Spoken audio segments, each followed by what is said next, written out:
In today's video, I want to talk with you about how you can master your emotional intelligence. And what is really important to understand, of course, is first of all, what is emotional intelligence? What does emotional intelligence, peak performance, and stress management have in common? How are they connected? And then, of course, what are the 4 stages of emotional intelligence? And finally, towards the end of the video today, I want to share with you 3 tools on how you can master your emotional intelligence. So let's get started.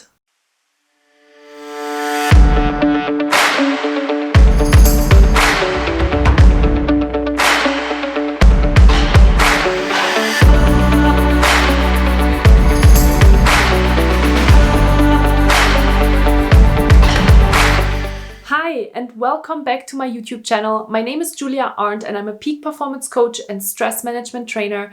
And today I want to talk with you about the topic that I'm super passionate about. It's emotional intelligence. So in order to understand how to master your emotional intelligence, let's talk about the definition of emotional intelligence. Basically, what emotional intelligence simply says and states is that it is your capacity to understand and manage your own emotions and feelings. And because of that, because you understand yourself and you are able to self-manage, then you are also better equipped at understanding other people's emotions and how to develop relationships. So how to use those kind of insights to your advantage, both in your work life, but of course also in your personal life. And there is a lot of research that has been done on emotional intelligence, and emotional intelligence today is one of the most important skills that you need to master if you want to be successful both in your professional and personal life. In fact, there's a data point that I love and that I want to share with you, which says emotional intelligence accounts for 58% of performance in any type of job. That is a lot. That means that besides time management, communication, decision making, emotional intelligence is one of the key things that you should be mastering if you want to be successful in your life, okay? So that is really important to understand.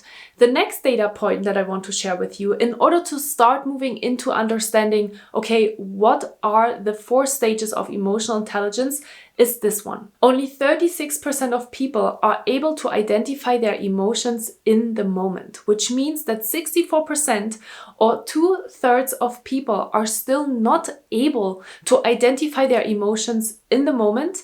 And with that, then it is really difficult to use their emotions and use those insights to their benefit when they are navigating different situations and different relationships.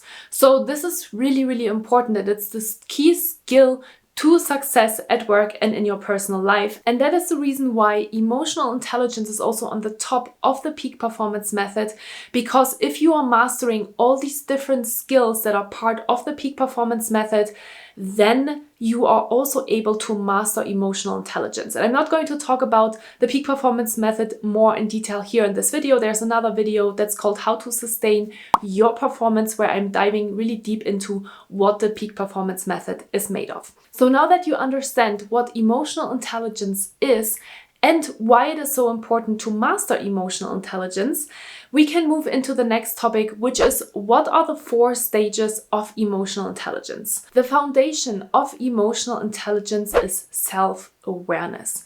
This is super important, and that ties back to that fact that I just shared with you before, that 36% of people are able to identify their emotions in the moment. There are 5 different emotions or key feelings that we distinguish between in psychology, which are happiness, sadness, anger, fear, and shame. Which is really interesting because if you pay attention, there's only 1 that actually describes a positive feeling, and then 4 describe a more negative feeling. So 5 core emotions or 5 core feelings. And if you want to start developing your emotional intelligence, it could be really helpful to identify these 5 emotions in the moment. So what are you tending towards, right? Is it happiness? Is it sadness? Is it anger? Is it fear? Or is it shame?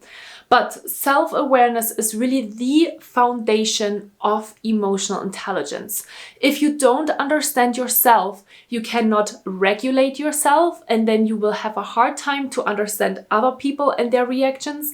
And obviously, you will not be able to use those insights to your advantage when you're managing relationships. So emotions are really, really important. Understanding yourself. And my trainer from the CBT course, the Cognitive Behavioral Therapy course, he always says that if you don't understand yourself, how do you want to understand other people? The key to success is to understand yourself, to be aware and to really explore who you are and what kind of feelings are coming up and how you are navigating through life in order to really develop that emotional intelligence skill, which is a skill, good news, that you can develop. Sometimes we think, oh, this person is super emotionally intelligent and I will never get there, but that's the wrong kind of thinking. And if you want to learn more about mindset and why it is important to really understand how you are thinking and what kind of limiting beliefs you have, I have a video on that as well. But you can develop emotional intelligence. This is the important thing that I want you to take away from today's video. You can develop it and you can master it, and we'll talk about how you can do that. But let me talk with you about the other 3 stages rather quickly, just so you have an understanding of what emotional intelligence is made of. So we talked already about self-awareness, and then the second personal competency, we call it, is self-regulation or self-management. Because of course, it's not only important to be aware and understand your emotions, but it's also important that you are able to manage them. So that is the second layer of emotional intelligence. It is important that you can also self-regulate yourself, especially in stressful situations. Because here's the thing, 70% of people have difficulty managing their emotions when they are in a stressful situation. No surprise, right? Because when our stress levels are super, super high, then it is really difficult to manage our emotions because we are already kind of in this fight or flight state and we tend more towards aggressive or protective behavior, okay? So that is another reason why it is so important to master your emotional intelligence. You want to be able to understand your feelings, you want to be able to identify when you are in a stressful situation and be able to take a step back when you understand, oh, hey, I am dealing with a lot of stress right now, so I'm better taking a step back instead of just react, right? So that is the difference between reaction and response. So really, really important. Self-awareness, first stage, self-management, second stage, and then we're moving into the social competency.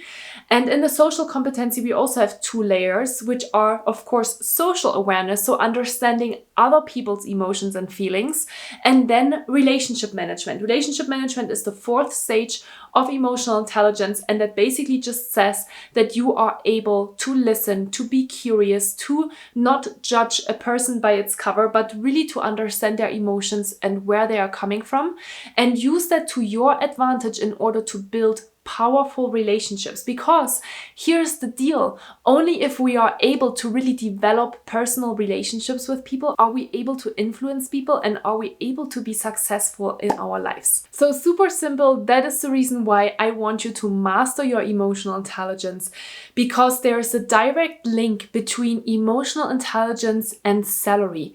The more emotionally intelligent you are, the more money you're going to make because you are super smart and you can perform better with higher emotional intelligence. Because when people obviously pay attention to you because you are creating these really powerful bonds, then people will do things for you. And that is why, again, emotional intelligence is a key skill that you want to develop. So now I want to share with you 3 different tools on how you can master your emotional intelligence. Tool number 1 is journaling. Journaling is super powerful because what does journaling help you with? Creating self-awareness. And since you now know that the foundation of emotional intelligence is self-awareness, journaling will really help you with that. So tool number 1 in order to develop your self-awareness is journaling. And I have a few different videos on my YouTube channel on how to develop and start a journaling practice. And I just recently published a video on 5 different journaling prompts in order to improve your performance. So make sure to check that one out,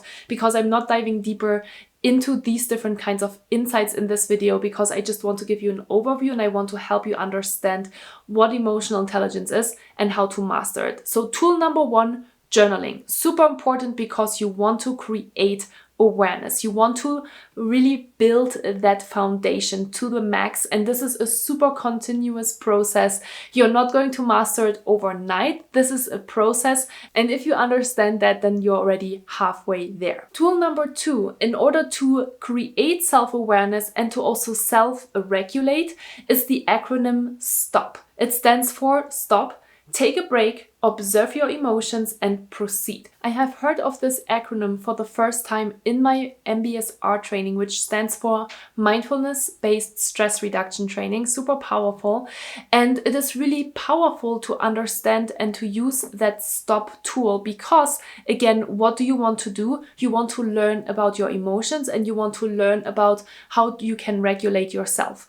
And when you're using stop, you are moving from being in a reactive mode to a more responsive mode, because you want to create a space between your reaction and your response. So if you start creating awareness around how you feel and why you might be feeling like this in that specific moment, then you can take a moment as well to reflect on, okay, how do I want to react now in this moment? What can I do, right? Do I take a break? Do I take a step away from the situation because I actually identified that I'm feeling super stressed right now and it's not that other person's fault? It's actually on me and I just need to regulate myself. Or do I respond in a different kind of way? Do I have an open conversation? Do I ask the person of how they're feeling? Because of my emotional intelligence, I understand that it's not only me who's going through difficult phases in their life, but also other people. And when you are starting to show up with curiosity, ask questions and truly listen to your counterpart, you will really understand and learn a lot. So, second tool is the STOP acronym that you can use in different situations in order to proceed with caution, in order to identify your emotions first before you proceed. And the final tool that I think is really, really important in order to master your emotional intelligence is understanding yourself by developing stress management tools and the stress management competency. As I told you before, I'm not just a peak performance coach, but I'm also a stress management coach because these two things are super, super closely connected. If you have high stress levels, it's going to be really difficult to master your emotions and with that to master your emotional intelligence. But if you understand where stress comes from, why self-care is so important, what your early warning signals are, that kind of indicate that you are in a stressful situation and that you need to take a break or that you need to integrate some relaxation time into your day-to-day in order to be more balanced, then you will be successful in your life, okay? So the third tool is developing your stress management competency. And I do, again, have many, many videos on my YouTube channel about how you can do that. There's a playlist on all different kinds of videos on the stress management competency and stress management basics in order to develop those skills. But let me tell you this, two things are really important. Identify your early warning signals. So what is an indication that you might be in a stressful situation? Maybe you are more aggressive. Maybe you feel tired. Maybe you feel unfocused and unproductive, unmotivated, unconcentrated. Maybe you feel migraines, right? Maybe you have physical symptoms that are an indicator that you are in a really stressful situation right now. So there are a lot of different indications that usually we get from our physical and our mental body that tell us, hey, there's a lot of stress going on right now, you should better take a break.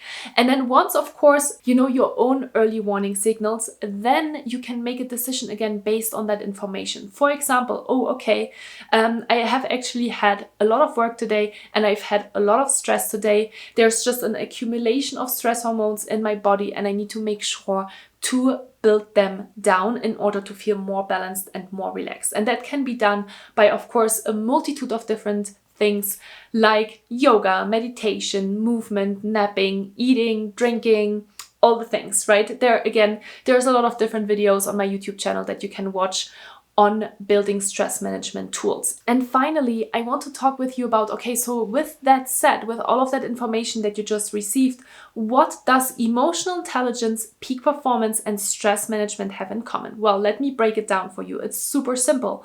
If you are super stressed, you will not be able to regulate your emotions because it is really, really difficult to regulate your emotions already in stressful situations. And if you are not aware of it, you're going to just let go, right? So you are one of these 64% of people then that are not capable of identifying their emotions in the moment and using that information to their benefit.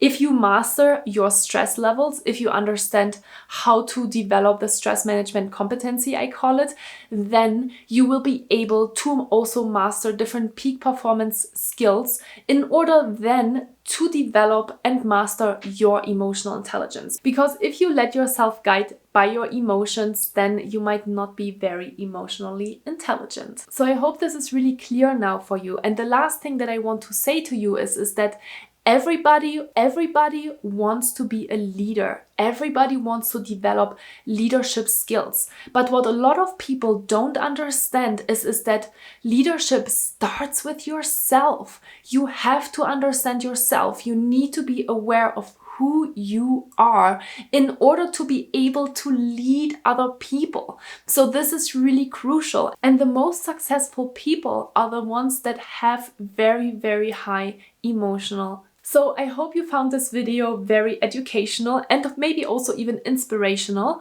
And I would love to hear from you. So if you have any questions or if you have any comments, make sure that you leave it underneath the video. Give me a thumbs up if you like this video. And if you are interested to learn more about your own emotional intelligence or to help your team develop emotional intelligence, there's a couple of different ways of how you can work with me. You can book an interactive workshop for your team, or you can join my Academy of Peak Performers in order to develop peak performance tools to thrive at work and in your personal life. So thank you so much for watching today.